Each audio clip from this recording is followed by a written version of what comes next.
अस्सलाम वालेकुम गाइस। तो क्या हाल चाल है। जैसा कि आप देख सकते हैं मैं एक और न्यू इंटरेस्टिंग वीडियो के साथ हाज़िर हो चुका हूँ। चलते हैं आप बिना टाइम वेस्ट किए अपनी वीडियो की जाने।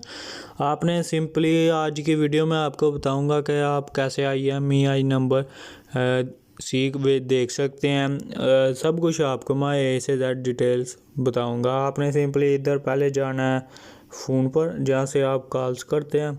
इधर जाने के बाद आपने सिंपली लिखना है *#06। उसके बाद लिखना हैश।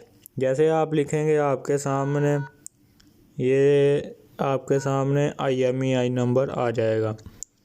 उसके बाद जितने भी IMEI नंबर आपके फ़ोन में होंगे वो सब आ जाएंगे। उसके बाद आपने जाना सिंपली सेटिंग पर जाने के बाद आपने सबसे नीचे आ जाना, इधर लिखना आएगा अबाउट फ़ोन पर आपने जैसे ऊपर थोड़ा सा करेंगे आपके सामने ये IMEI नंबर आ गया।